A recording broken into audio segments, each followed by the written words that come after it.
So back on the 128, and I'm actually going to replace the head gasket. I'm pretty confident it is the head gasket that's causing all the smoking when the car's running. Can't really see it here really good because it's dark, but you can actually see where externally there's a leak between the head and the block right here. You can see like that little glisten right there. Fluid comes out there. There's a couple other things I noticed into the exhaust track. Fluid leaks out into it, both coolant and oil. So I'm going to pull off the head and just see what's going on and see if there's evidence that the head gasket failed, or if, I have to do a little more digging and see if it's the rings. But just to get started, I drained the coolant from the radiator because the thermostat assembly has to come off the side of the head. I removed the hood because it just makes life a lot easier for accessing the engine from the front here. And I removed the belt cover already.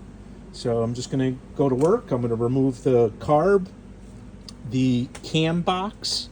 So this is the cam box. It basically sits on top of the cylinder head and houses the camshaft and the lifters, basically. I'm going to pull that off, carb off, then the intake and exhaust manifold have to come off, and then the head should come right out.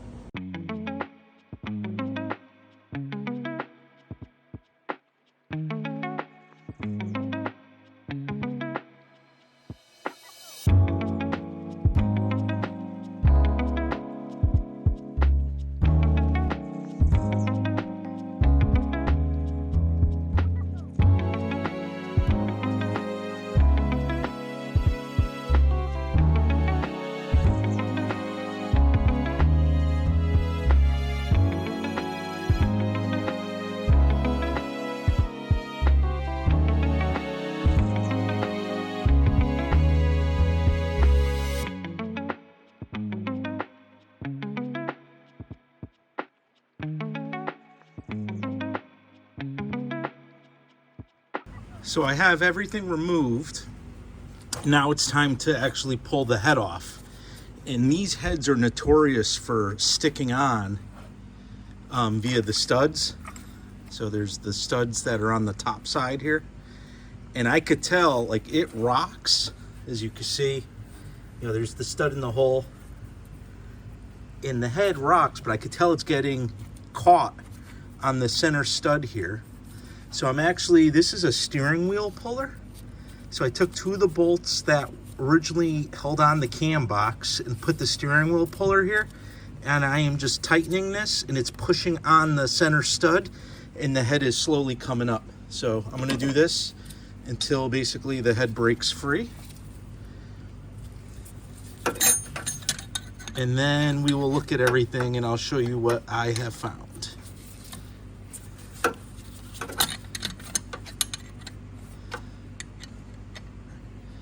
Again, to show you what's going on, you can see as I tighten this, the head is coming up slowly.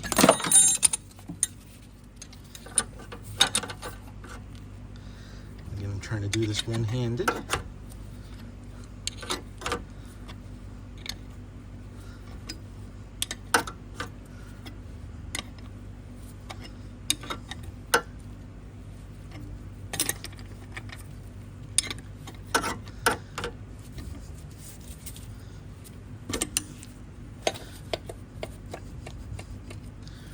I'm just gonna pull this off. It seems nice and loose, and I'm gonna pull it off, bring this to the bench, and we'll look at everything that I pulled off. We'll inspect the head gasket, and we'll go from there. So now the head is finally removed, okay? So the head gasket is still on the block here. I'm not seeing any clearly obvious failure points. Possibly a little bit here between 2 and 3, but honestly, I think that may have just delaminated when I pulled the head off. Like I said, I'm not really seeing any massive failures. One thing about the disassembly, the head bolt seemed kind of loose to me. So that may have been an issue. because there was weeping out the side of the block, especially like up in this corner was really visible. So the head could have been just loose. Thankfully, during the whole disassembly, I didn't strip a single bolt. Everything came out nice. Nothing broke. None of the hardware broke. Everything just came apart nicely. So I pulled the head gasket off and inspected the bottom side of it. And I actually could find, if you look, see like the metal, how there's nice, the metal edge all the way around each cylinder wall. That nice clean metal surface. If you look in this corner, see how it's really dirty. So actually I think that's where some coolant was leaking, through that little passage right there. Or from this one. Even from looking at the block, I could tell that there was something funky going on there. So I think we have where water was getting in, and then clearly where oil was getting in. I am gonna share with what I did find, and it's pretty significant. If you look at the pistons, you'll notice that piston 3 here has a lot of buildup on it, a lot of sludge. And if you look, the other pistons have a little bit, but they're much cleaner than piston 3. And now I'm going to show you what I found on the head. So here are the parts that were removed. So the first thing I did was remove the cam box, right? So the cam box contains the camshaft.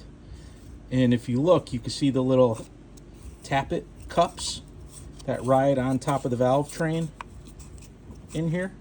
And when I undid the bolts and pulled this off initially,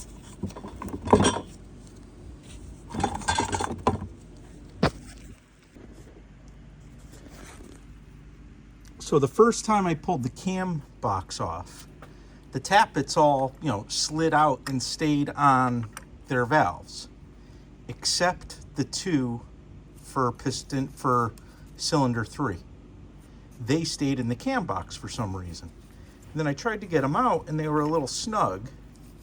So I pulled them out, I forced them out, and I took a quick look at them, and you can see the burr right there.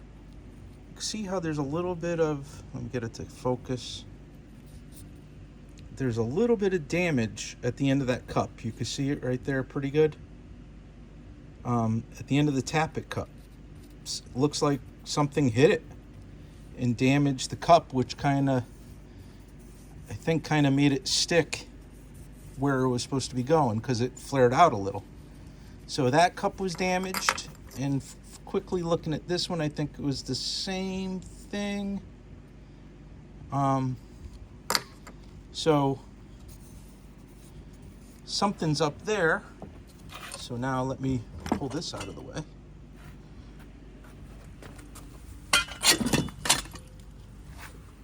And show you what I found. So these were for lack of a better term, damaged tappet cups. And then I started looking, and I saw this washer here, just sitting here. And I thought maybe when I disassembled something, it fell in. But then I made sure, looked at all the bolts from the cam boxes and everything, and I had all the washers. Here's that little washer, and you can see from the markings on it that it's been getting hit, and it's been getting hit all the way around. See how it's all chewed up? And you can see little half circles on it. So what I think has been happening is it's been getting under and in between the valve springs. So much so that look at how deformed this plug is. This is what it's supposed to look like. This is what it's supposed to look like, and that's what's here. So I think this washer was just sitting in here. And because it was sitting in there, I think it caught the bottom of the cup here and damaged that. And I think it was going into the valve train, going in between the valve spring, which would prevent the valves on cylinder 3 from closing all the way, potentially, dumping the oil into cylinder 3, which caused my sludgy piston. And if you look at the exhaust ports, look at this port right here. Look how wet it is. See how the other ones are, I mean, I sprayed the bejesus out of these with fluid, but if you look at how wet this one is, so I think that's why oil was getting into the piston. I think this washer, which was in there the whole time, was impairing the valve springs in the valve train from operating correctly. So what I'm going to do is flip this over and let's see what we see on the valves. But I'm going to keep these in the same order.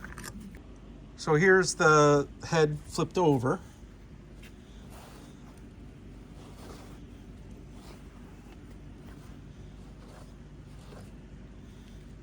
It'll be interesting to see if these valves are actually closing properly without the washer in the way.